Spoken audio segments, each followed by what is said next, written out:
So tonight is season premiere of season 4, Mystery Blind Frog Ranch. So this reality TV show star thinks he has superpowers, and this causes him to do some really terrible things to people.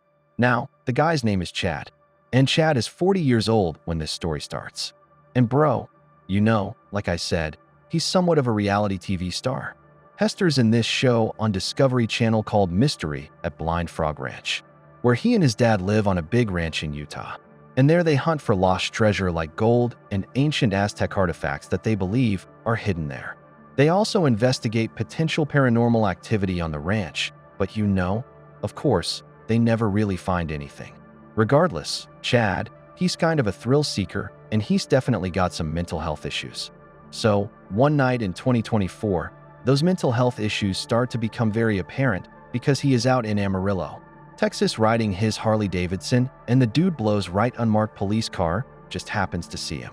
So, the cop pulls out and heffalos Chad, and he tries to pull him over. And Chad, he's already got an outstanding warrant for a previous past offense. So he decides, fuck the police. And he doesn't stop, and this quickly turns into a high-speed police chase. So he's cruising along for a while, and after he feels like he's lost them, he pulls over in an alley and hitches his Harley, and he runs away on foot. But he doesn't get too far before police finally catch him. And bam, they arrest him. Here's his mugshot. Now Chad, he isn't in jail too long before he gets bailed out. And a few months pass, and it's now 2025 and Chad, he's out driving and he happens to be speeding. And again, police pull him over, and this time they find that he's driving with an invalid license. And so boom, police arrest him again. Here's his mugshot again. And he's not locked up very long before he gets out on bail again. Now, during this time, traffic violations aren't the only problems he's shaving. By now, you know, he's a pretty eccentric guy. I mean, on the TV show he's on, he always claims that his family's home is cursed and it contains buried treasure and maybe also UFOs and ghosts and skinwalkers and just all types of supernatural stuff. So, at some point, Chad starts believing that he himself has supernatural powers. He believes that he has the ability to see inside a person and see if they are an evil spirit, and he refers to them as predators. So around this time, Chad starts seeing his ex-wife as a predator, and he gets angry at her and he accuses her of being that. Not only that, he accuses his kids of being the same thing. And then he starts threatening to murder them.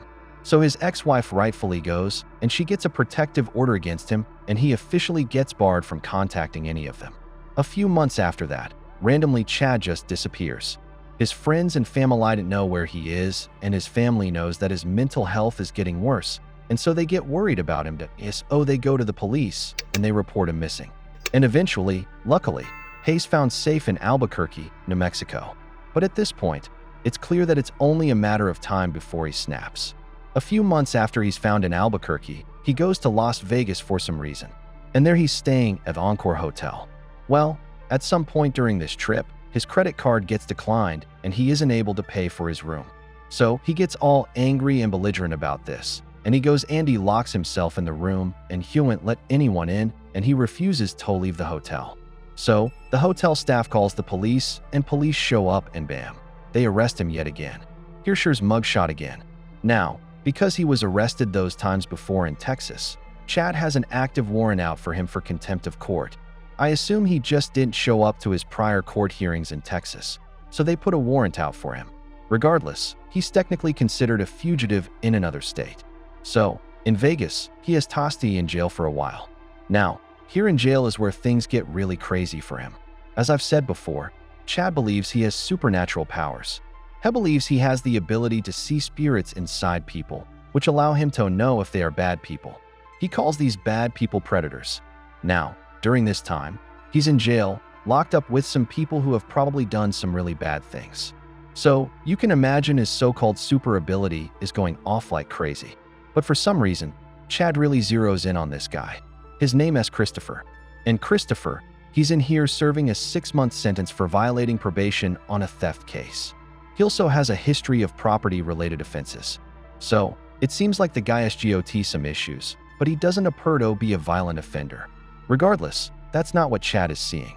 Chad definitely sees evil spirits in Christopher. He thinks he's a predator and he becomes convinced that Christopher is the kind of person who is guilty of being inappropriate with kids, if you know what I mean. Even though Christopher has no history of having any child-related offenses whatsoever. And what's weird is that these guys have gotten along so far. Like they've never had any issues, they've never gotten into any fights with one another or anything like that. But it doesn't matter to Chad. He's convinced that this guy is a predator, and when he gets these kind of bad vibes about someone, he believes that it is his personal responsibility to act on his supernatural power and take care of the problem. So, he feels like he needs to do something about Christopher. And so, as the weeks pass in there, this feeling in him gets stronger and stronger, and he has nothing but free time to think about all this stuff and to think about how he's going to take out his cellmate. Then Chad realizes that he's scheduled to be released from jail soon. So if he wants to take his cellmate out, he needs to do it within the next couple of weeks or he's going to lose the opportunity. So one day Chad and Christopher, they're in their cell and they get into some kind of argument over something. Who knows what? And this argument gets pretty heated. And after Christopher lays down in his top bunk facing the wall with his back to Chad, he sees this as his opportunity. And suddenly, boom, Chad grabs him from behind and he puts him in a chokehold.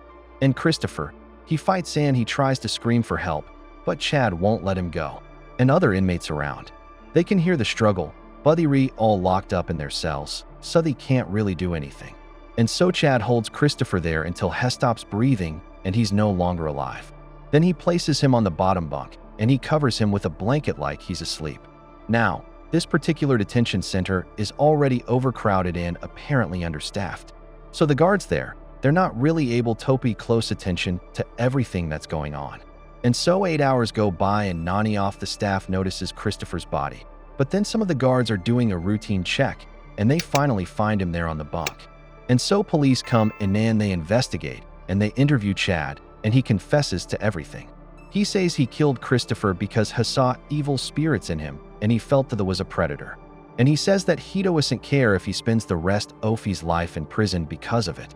And so, bam, they arrest Chad. Well, I guess they don't actually arrest him because he's already in jail. So, I guess they just leave him locked up. But he has since been declared legally incompetent to stand trial. So, his trial over this hasn't actually happened yet, but he will very likely spend the rest of his life in prison.